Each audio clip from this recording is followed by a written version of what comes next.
Marcus woke up one morning to find his water had been shut off. When he called the utility company, they claimed there was no record of any service interruption in his area. A technician came out and discovered that someone had deliberately turned off his water meter and damaged the connection. The repair would take several days and cost hundreds of dollars. Marcus knew this wasn't random vandalism, but another escalation in the HOA's campaign against him. The harassment tactics became more sophisticated and cruel. Someone began calling in false complaints to various city departments. Code enforcement officers showed up at Marcus's door, investigating reports of illegal modifications to his home that didn't exist. Animal control arrived looking for unlicensed pets he didn't own.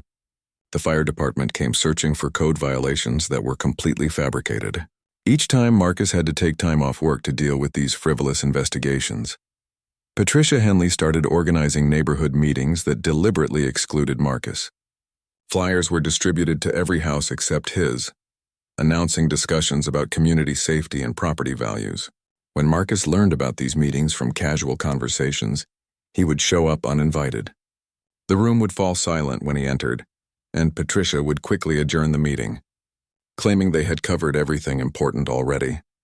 During one of these secret meetings, Marcus discovered they were discussing hiring a private security company to patrol the neighborhood.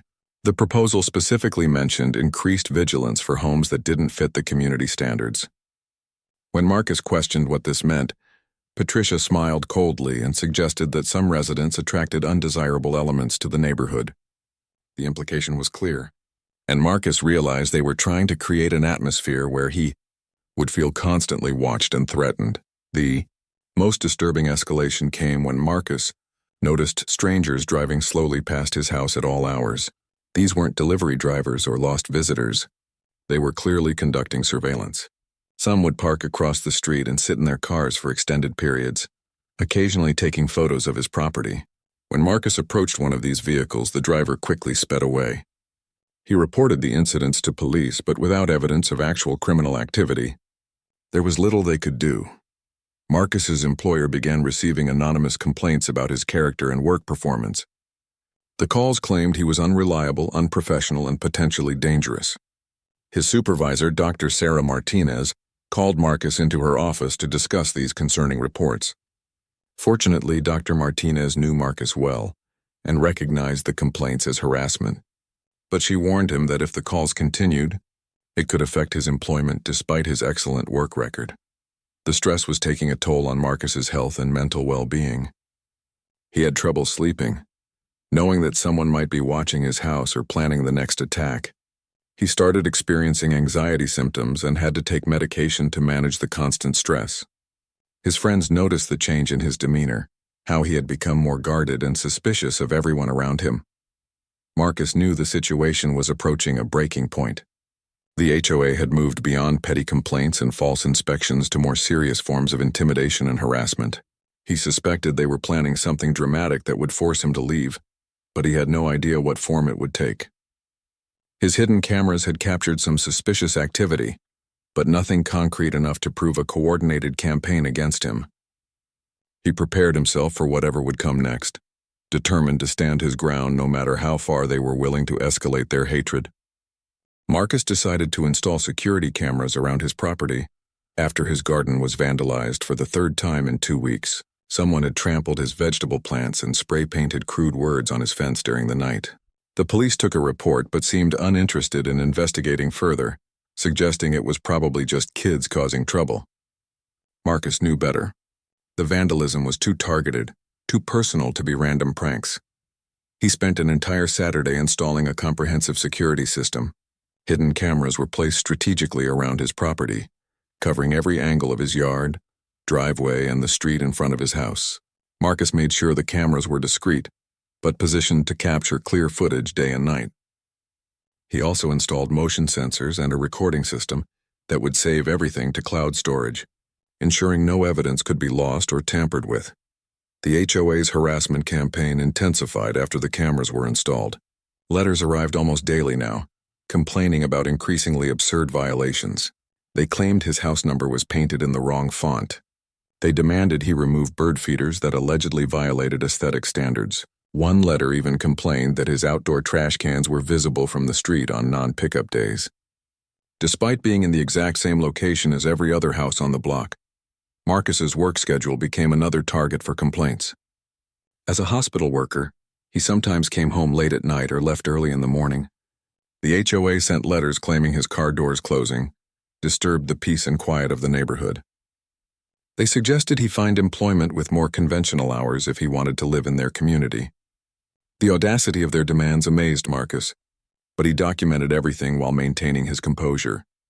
Patricia Henley began showing up at his house unannounced, claiming to conduct random property inspections. She would walk around his yard with a clipboard, taking notes and photos while making disapproving sounds. Marcus would watch from his window as she measured the distance between his plants and searched for any tiny violation she could report. During one inspection, she actually brought a ruler to measure the height of his doormat, declaring it was a quarter-inch too thick for community standards. The psychological pressure was enormous. Marcus found himself constantly looking over his shoulder, checking and rechecking his property to ensure everything was perfect. He measured his grass weekly, cleaned his car daily, and kept his outdoor areas spotless. Despite his efforts, the violations kept coming. It became clear that no matter what he did, the HOA would find something to complain about. They weren't interested in compliance. They wanted him gone. Other neighbors began avoiding Marcus entirely. When he walked down the street, conversations would stop and people would hurry inside their homes. At the grocery store, former neighbors would change aisles to avoid speaking to him. Marcus realized the HOA had poisoned the entire community against him, spreading lies and encouraging others to treat him as an unwelcome outsider. The isolation was perhaps the most painful part of the entire ordeal. Marcus's family and friends urged him to sell the house and move somewhere else, but he refused to be driven away from his rightfully purchased home. He had done nothing wrong, and he wouldn't let their hatred win. Instead, he began planning his counterattack, knowing that his hidden cameras would soon capture evidence of just how far these people were willing to go in their campaign of harassment. Marcus Thompson had always dreamed of owning a home in Willowbrook Heights. After years of saving and working double shifts at the hospital where he served as a respiratory therapist, he finally purchased a modest 2-story house on Maple Street. The neighborhood seemed perfect with its tree-lined streets, well-maintained lawns, and quiet atmosphere. Marcus felt proud as he moved his belongings into his new home, imagining the peaceful life he would build there. The first few weeks went smoothly. Marcus introduced himself to his neighbors, though he noticed some seemed distant and unfriendly. He attributed this to people being busy with their own lives and didn't think much of it. He spent his free time working on his garden, planting flowers and vegetables in the backyard. The house needed some minor repairs, and Marcus enjoyed the weekend projects that slowly transformed the property into his sanctuary. Everything changed when the Homeowners Association letters began arriving. The first notice complained about his mailbox being the wrong shade of black. Marcus was confused because it looked identical to every other mailbox on the street. He repainted it anyway, wanting to be a good neighbor and follow the community rules. The second letter criticized the height of his grass, claiming it was 1 inch too tall according to HOA standards. Marcus measured his lawn and found it was actually shorter than several other yards in the neighborhood, but he trimmed it even more to avoid conflict. The letters kept coming with increasing frequency. His welcome mat was supposedly too large. His car was parked 6 inches too far from the curb. The flowers in his front garden were allegedly not approved colors, even though they were the same species growing in yards throughout the neighborhood. Each complaint seemed more ridiculous than the last, and Marcus began to suspect these weren't random violations but targeted harassment. Marcus tried reasoning with the HOA board. He attended their monthly meetings, presenting photos and measurements that clearly showed other homes had identical or worse violations that went unnoticed. The board members, led by a stern woman named Patricia Henley, would listen with cold expressions and dismiss his concerns. They claimed they were simply enforcing community standards equally for everyone, but Marcus could see the truth in their eyes. He was being singled out, and they weren't even trying to hide it anymore. The breaking point came when Marcus received a letter demanding he remove his American flag from his front porch. The letter claimed flags were prohibited except on designated holidays, yet Marcus could see at least 5 other homes on his street alone that displayed flags year-round. When he pointed this out at the next HOA meeting, Patricia Henley's face turned red with anger. She told him that perhaps he would be happier in a different neighborhood, one more suited to his kind. The room fell silent, and Marcus realized he was dealing with something much worse than overzealous rule enforcement. Feeling frustrated and isolated, Marcus decided he needed to document what was happening. He had worked too hard for his home to let bigoted neighbors drive him away. He began keeping detailed records of every letter, every interaction, and every inconsistency in how rules were applied throughout the neighborhood. Marcus also started researching his legal options, knowing that he would need solid evidence if this situation escalated further. He had no idea just how far his neighbors were willing to go to make his life miserable. Marcus returned home from his night shift at the hospital to find construction equipment parked on the street near his house.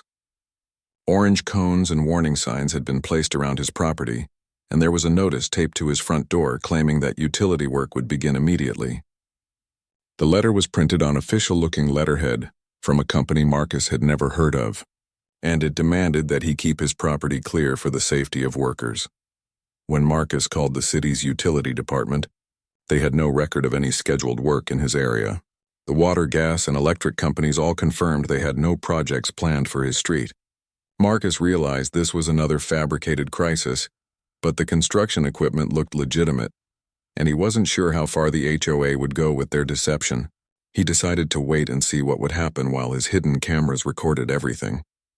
Early the next morning, a crew of workers arrived and began digging. They claimed to be repairing a damaged water line that ran along the property boundaries, but Marcus noticed they were focusing exclusively on the area around his house. The workers wore matching uniforms and carried official-looking permits, but something felt wrong about the entire operation. None of the other neighbors seemed surprised or inconvenienced by this sudden construction project.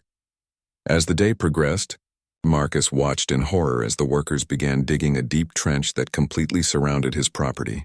They claimed it was necessary to access underground utilities, but the trench was at least 4 feet deep and 3 feet wide, creating a moat-like barrier around his entire yard. The workers installed temporary wooden bridges over the trench at his driveway and front walkway, but these were narrow and unstable, making it dangerous to enter or leave his property. The lead supervisor, a burly man named Rick Stevens, explained that the work would take several weeks to complete. He handed Marcus a stack of papers claiming to be city permits and environmental assessments, but Marcus noticed the signatures looked fake and the dates were inconsistent. When Marcus questioned the legitimacy of the project, Rick became defensive and suggested that Marcus should cooperate with necessary infrastructure improvements for the good of the community. Marcus called the police to report what he suspected was criminal trespassing and property damage, but the officers who responded seemed confused by the situation. The workers had what appeared to be official documentation, and they claimed to be following proper procedures. Without clear evidence of wrongdoing, the police couldn't shut down the operation. They suggested Marcus contact his homeowner's insurance and file a civil complaint if he believed the work was unauthorized. The psychological impact of being literally trapped in his own home was devastating.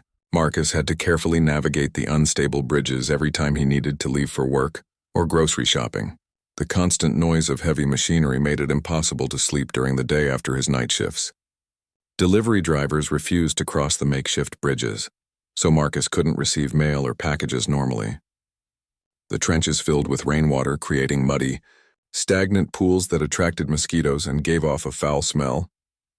Neighbors began gathering across the street to watch the spectacle, some taking photos and videos while laughing at Marcus's predicament.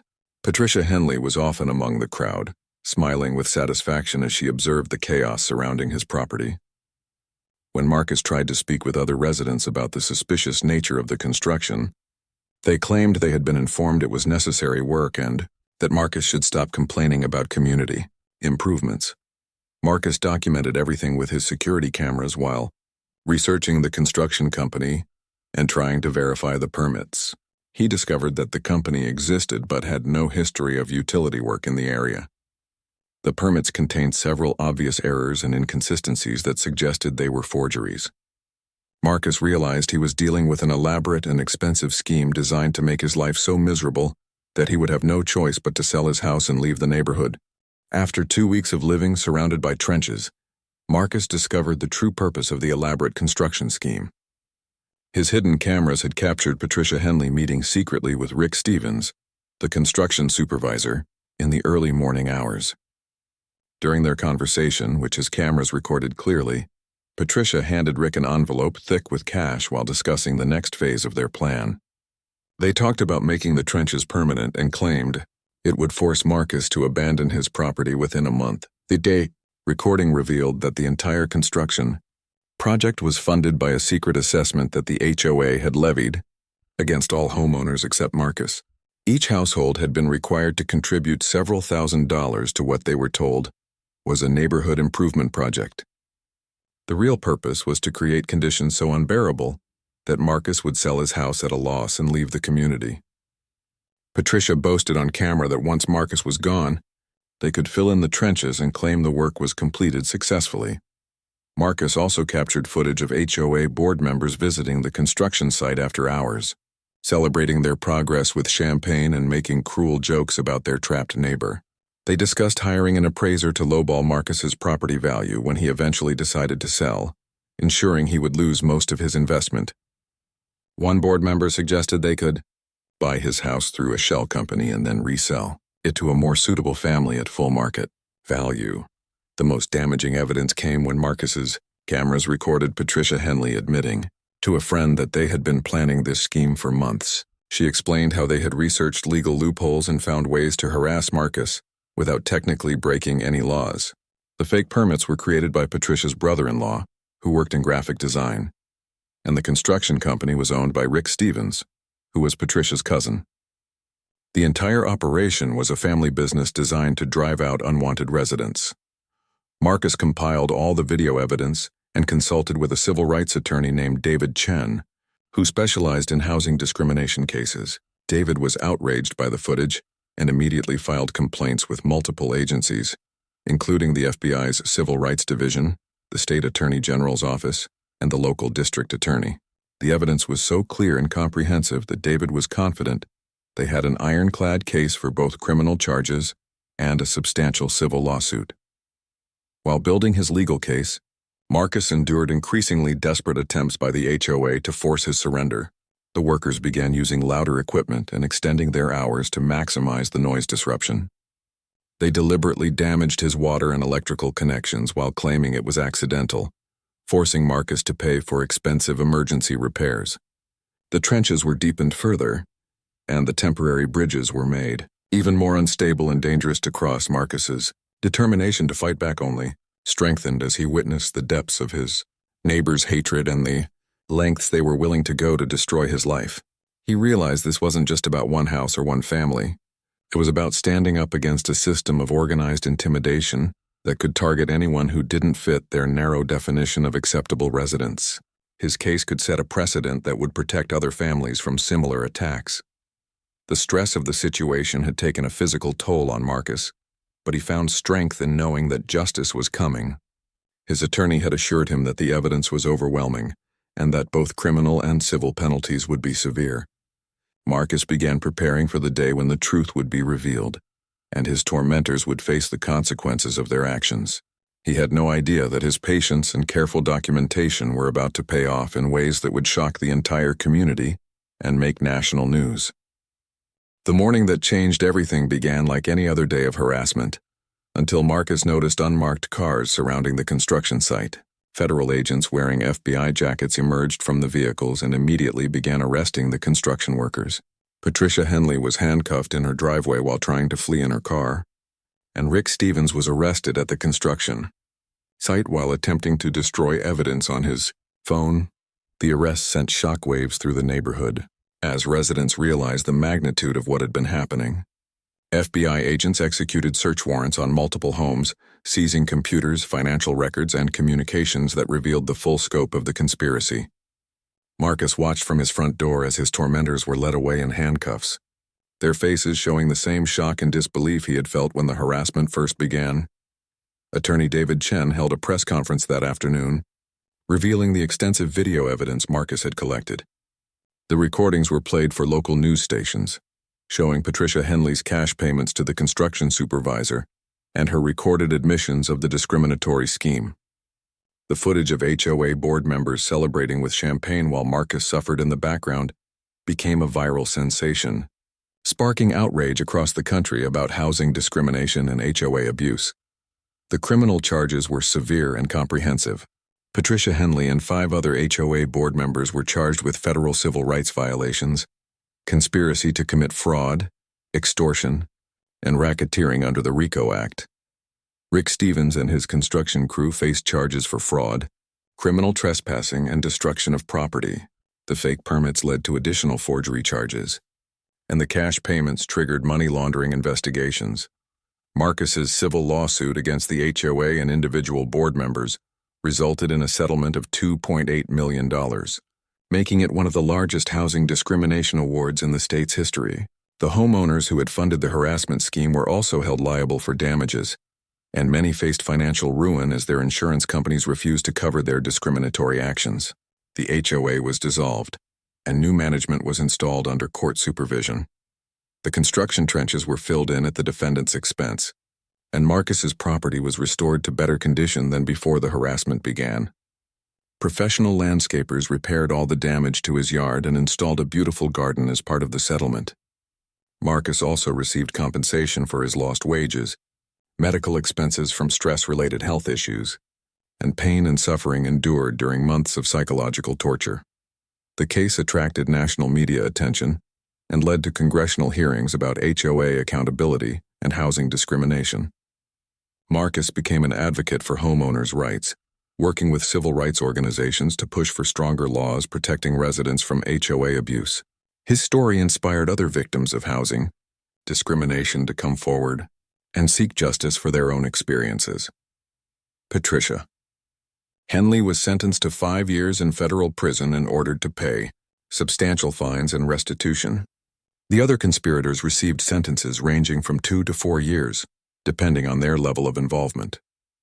Rick Stevens lost his construction license and faced both criminal penalties and civil liability that left him bankrupt.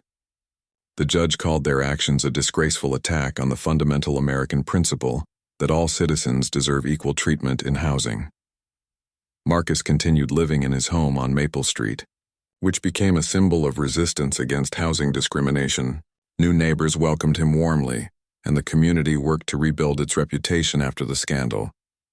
Marcus's hidden cameras, which had captured the evidence that brought justice, were eventually removed and replaced with a simple security system. He had won more than a legal victory. He had proven that standing up against hatred and injustice, no matter how powerful the opposition, could lead to meaningful change and protect others from similar attacks.